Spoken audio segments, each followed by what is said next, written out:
உடல் களைத்திருந்தது. எங்காவது சிறிது நேரம் அமர்ந்து கொள்ள வேண்டும் என்று தோன்றியது. இன்னும் சிறிது தூரம் நடந்தால் பூங்காவையே அடைந்து விடலாம் என்பதால் முயன்று நடந்தான். சாலையோரமாக ஒரு கிழவர் பல வெள்ளை சட்டைகளை அடுக்கி வைத்து வியாபாரம் செய்து கொண்டு இருந்தார். அந்த பக்கம் வரும்பொழுதெல்லாம் அவரை பார்த்திருக்கின்றான். அவரிடம் யாரும் சட்டை வாங்கி அவன் பார்த்ததே இல்லை. அவருக்கு என்ன வருமானம் வரும் என்ற கேள்வி மட்டும் அவரை பார்க்கும் பொழுதெல்லாம் மனதில் எழும்.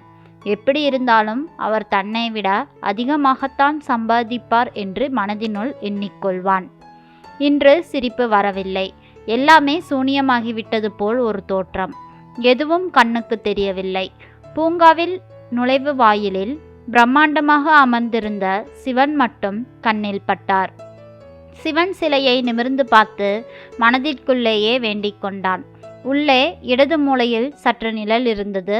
அங்கிருந்த மேடை மீது அமர்ந்தான். அப்படியே படுத்து உறங்கிவிடு என்று உடல் சொல்லிவிட்டது. மனமும் வலுவிழுந்திருந்தது. 2 நாட்களாக அலைந்து கொண்டிருக்கிறான். எவ்வளவு முயன்றும் 30,000 தான் புரட்ட முயன்றது. 3 லட்சம் ரூபாய் பணம் வேண்டும்.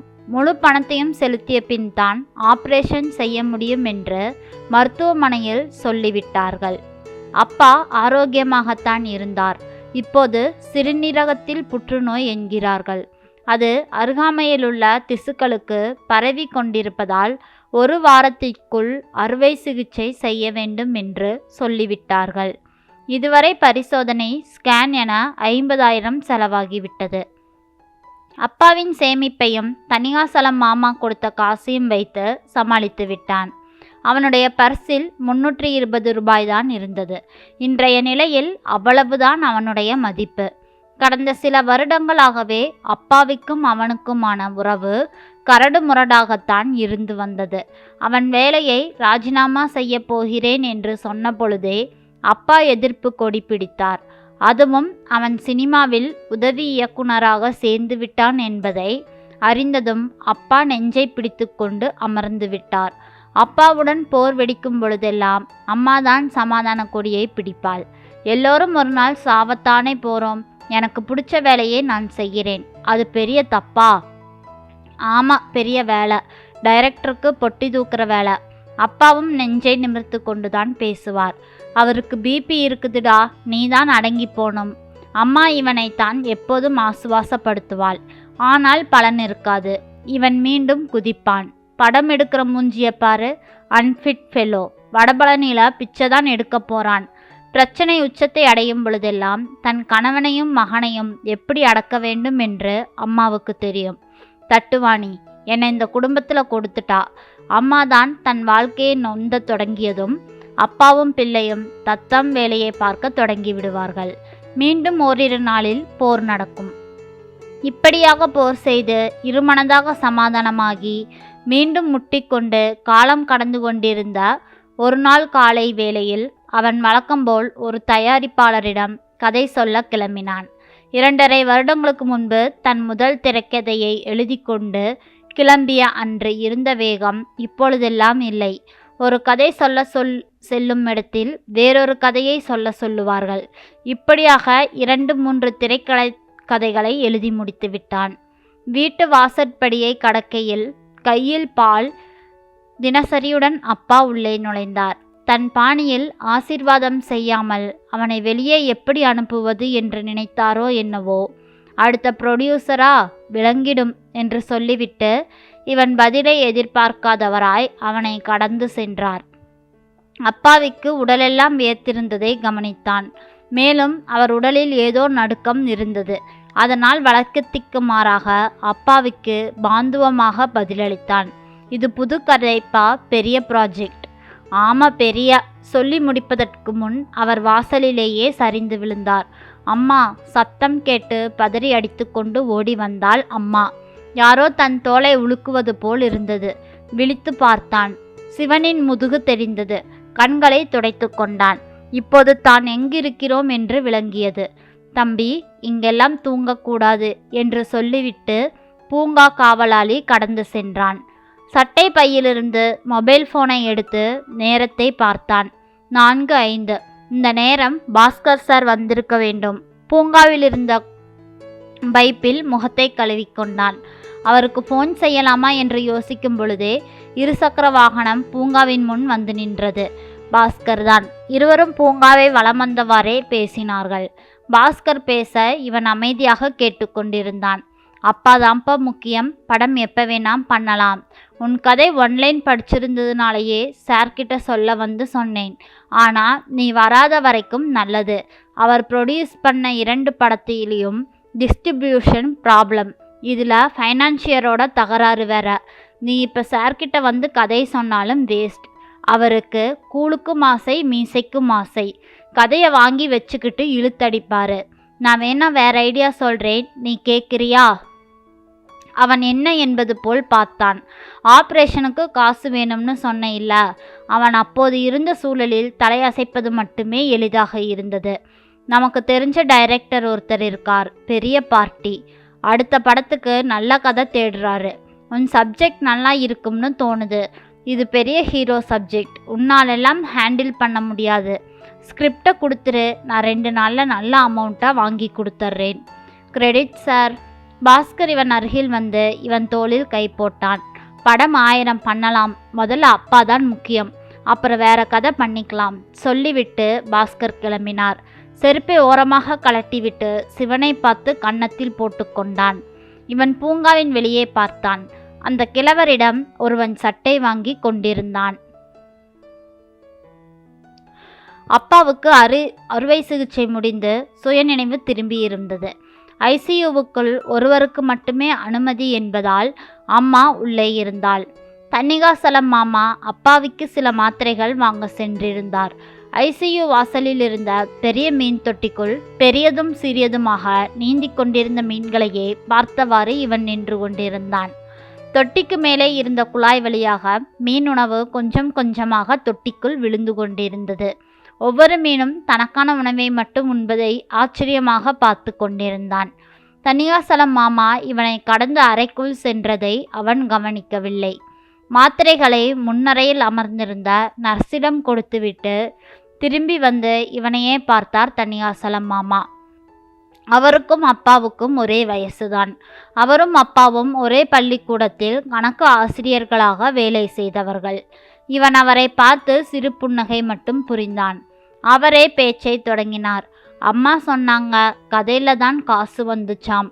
இவனுக்கு உள்ளுக்குள் ஒரு கணம் பெருமித உணர்வு தோன்றி மறைந்தது. அதை வெளியில் காட்டிக்கொள்ளாமல் தலையை மட்டும் அசைத்தான்.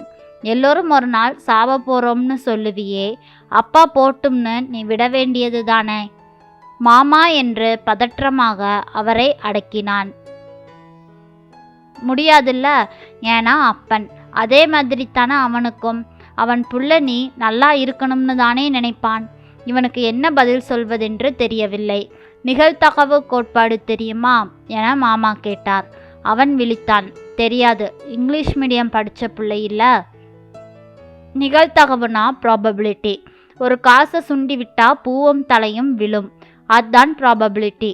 அதுதான் வாழ்க்கையும். பூ மட்டும்தான் விழப்போகுதுன்னு நினச்சி நீ வாழ்க்கையை வேஸ்ட் பண்ணினா நீ தான் முட்டாள். இப்போ உனக்கு வயசு இருக்கு, படம் எடுப்பேன்னு தைரியமாக சொல்கிற. நீ படம் எடுத்தா சந்தோஷப்படுற முதல் ஆள் உங்கள் அப்பனாத்தான் இருப்பான். ஆனால் ஒருவேளை எடுக்கலைன்னா, இன்னும் 10 வருஷம் இப்படியே ஓடிருச்சுன்னா உன் கூட படித்தவனெல்லாம் சம்பாதிச்சு செட்டில் ஆகியிருப்பான். நீ மாமா காசு மட்டும்தான் வாழ்க்கையா? இல்லை, காசு மட்டுமே வாழ்க்கை இல்லை. ஆனால் இன்னைக்கு காசு கொடுத்ததுனால தானே உங்கள் அப்பனுக்கு ஆப்ரேஷன் பண்ணினாங்க. மாமாவை ஆமோதிக்கும் வகையில் பேசாமல் இருந்தான். காசுக்காக உன்னை வாழ சொல்லலை, ஆனால் வாழ்கிறதுக்கு காசு வேணும். அதுதான் உங்கள் அப்பனோட கவலை. நீ அவனுக்கு அப்புறம் கஷ்டப்படக்கூடாதுன்னு தான் உன்னை மோசமாக எல்லாம் திட்டுவான். உன் மேலே இருக்கிற அக்கறையை அவனுக்கு கோபமாகத்தான் வெளிப்படுத்த தெரிஞ்சிரு. ஏன்னா நீயும் அவன் கஷ்டத்திலேயே வளர்ந்தவன். அவனுக்கு கிடைக்காத சலுகையெல்லாம் உனக்கு கொடுத்தும் நீ அதை பயன்படுத்திக்கலைங்கிற கோபம்தான் அது. ஆனால் உன்னை ஒவ்வொரு முறை ஏதாவது பேசிட்டு என்கிட்ட வந்து தான் வருத்தப்படுவான். உன்கிட்ட எல்லா திறமையும் இருந்தும் சினிமான்னு எல்லாத்தையும் வேஸ்ட் பண்ணுறேன்னு உண்மையை சொல்லு. ஒரு நாள் கூட நீ ஃபீல் பண்ணினது இல்லையா ஏன் வேலையை விட்டோம்னு? மாமாவிடம் பொய் சொல்ல முடியாது. ஆம் என்று தலையசைத்தான். வேலையை விட்டா லைஃப்ல பல பிரச்சனை வரும்னு தெரிஞ்சுதானே வேலையை விட்டிருப்ப. ஆனால் வேலையை விடும் பொழுது இருக்கிற கான்ஃபிடென்ஸ் ஒரு கட்டத்துக்கு மேலே இருக்காது. அதுதான் யதார்த்தம். அந்த யதார்த்தம் எங்களுக்கு புரிஞ்சதுனால தான் வேலைக்கு போக சொல்கிறோம். அப்போ மனசுக்கு பிடிச்ச வேலையை விட்டுட்டு பிடிக்காத வேலையை எப்படி செய்யறது? இன்ஜினியர் வேலை பிடிக்காம போனதால தான் சினிமா உனக்கு பிடிக்க ஆரம்பிச்சுதா? இல்லை சினிமாவை பிடிச்சதுனால தான் இன்ஜினியர் வேலை பிடிக்காம போச்சா? இந்த கேள்விக்கு அவனிடம் பதில் இல்லை. மனசுக்கு பிடிச்சது பிடிக்காதது எல்லாம் காலம்தான் முடிவு பண்ணணும். உனக்கு சினிமா எடுக்கணும்னு ஆசை, அது எங்களுக்கு சந்தோஷம்தான். ஆனால் அதில் வருமானம் வரலை. வருமானத்துக்கு இப்போதைக்கு ஒரு வேலை பார்த்துக்கோன்னு தான் சொல்கிறோம். 24 மணி நேரமாக வேலை செய்ய போகிற, ஃப்ரீ டைமில் சினிமாவில் கவனம் செலுத்து. எல்லாமே அந்தந்த டைம் வந்தால் தான் நடக்கும். அது நடக்கும்போது நீ இருக்கணும், ஆரோக்கியமாக இருக்கணும். லட்சியம் வெறின்னு நீ வெளியில் பேசலாம், உன் அப்பங்கிட்ட சண்டை போடலாம். ஏன்னா அவன்கிட்ட தான் உனக்கு உரிமை இருக்குது. ப்ரொடியூசர் சட்டையை பிடிச்சி சண்டை போட முடியாது. ரொம்ப வருஷம் கழித்து நம்மளால் மற்றவங்க மாதிரி சம்பாதிக்க முடியாமல் போச்சேன்னு நீ ஒரு செகண்ட் நினச்சினா அதுதான் உன்னோட பெரிய தோல்வி. உடம்பும் வீணாகி மனசும் வீணாகி கடைசியில் உன் மேலேயே உனக்கு கோபம் வந்துடும். தண்ணிக்கு வெளியே இருக்கும்போது மூச்சு முட்டாது, இறங்கி நீந்தும் போது தான் மூச்சு முட்டும். அப்படி மூச்சு முட்டினா ஏதாவது பாறையை பிடிச்சிக்கிறது தான் புத்திசாலித்தனம். அதுக்கப்புறம் மறுபடியும் எப்போ வேணால் நீந்தலாம். ஆனால் நான் பின்வாங்க மாட்டேன், விடாமல் நீந்திக்கிட்டே தான் போவேன்னா மூச்சு முட்டித்தான் சாகணும். எப்போ தண்ணிக்கு வெளியே தலையை தூக்கணும் தெரிஞ்சவன் தான் புத்திசாலி. நீ புத்திசாலின்னு தான் நான் நம்புகிறேன். மாமா சொல்வதில் இருக்கும் நியாயம் அவனுக்கு புரிந்து விட்டதாலோ என்னவோ மாமாவை எதிர்த்து பேசவே இல்லை. சிலை போல் நின்று மாமா சொல்வதையே கவனித்தான். உன் அப்பன் என்னைக்காவது சொல்லியிருப்பானா சம்பாதிக்காம வீட்டுக்குள்ளே வராதேன்னு? அவனுக்கு தேவை உன் காசு இல்லை, உன் தேவையை நீ பூர்த்தி செஞ்சுக்கணும். அவன் காலத்துக்கு அப்புறம் நீ யார் கையையும் எதிர்பார்க்க கூடாதுன்னு தான் அவன் நினைக்கிறான். உன் மனசுக்கு பிடிச்ச வேலையை செய். ஆனால் உன் மனசு எப்பவும் திடமாக இருக்கிறதுக்கு என்னவெல்லாம் செய்யணுமோ அதையெல்லாம் செஞ்சுட்டு அந்த வேலையை பாரு. அதுக்கு இன்னொரு வேலைக்கு போனாலும் போ. அவனுக்கு தனியாக சிந்திக்க நேரம் தர வேண்டும் என்று நினைத்த மாமா சாப்பாடு வாங்கி வருவதாக சொல்லிவிட்டு வெளியே சென்றார். இவன் எதையோ யோசித்தவாறே மீண்டும் அந்த மீன் தொட்டியை பார்த்தான். முன்பு கவனிக்காத ஒன்றை இப்பொழுது கவனித்தான். தொட்டியின் மேல் பகுதியில் நீந்தி கொண்டிருந்த ஒரு பெரிய மீன் உணவை தன் வாயால் கவ்வி தொட்டியின் அடிப்பகுதியில் நீந்தி கொண்டிருந்த சிறிய மீன்களை நோக்கி துப்பியது. சிறிய மீன்கள் அந்த உணவை உண்டன. மீண்டும் மேல் பகுதிக்கு சென்று உணவை கவ்வி மீண்டும் பக்கம் நோக்கி நீந்தியது. அவனை அறியாமலேயே அவன் உதட்டில் புன்னகை பூத்து மறந்தது. அப்பா கூப்பிடுறாரு, அம்மா வந்து சொன்னாள். இவன் உள்ளே நுழைந்தான். அம்மாவும் உடன் நுழைந்தாள். ஒருத்தர் தான் அலவுட் என்று டாக்டர் சொன்னாரில்ல.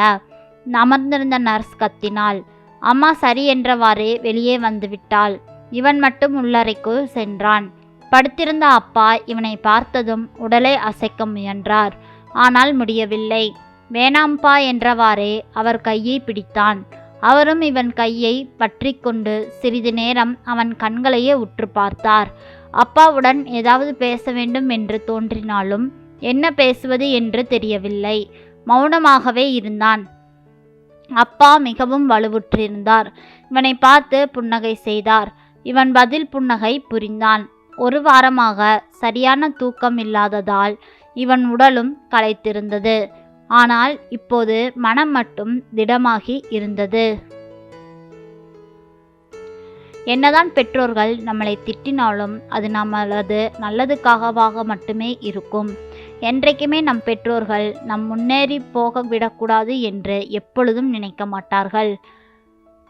நன்றி. இந்த கதை பிடிச்சிருந்ததுன்னா மறக்காமல் லைக் பண்ணுங்கள். நம்ம சேனலை சப்ஸ்கிரைப் பண்ணி உங்களோட ஆதரவை கொடுங்க. நாளை வேறொரு கதையில் சந்திக்கலாம். தேங்க்யூ.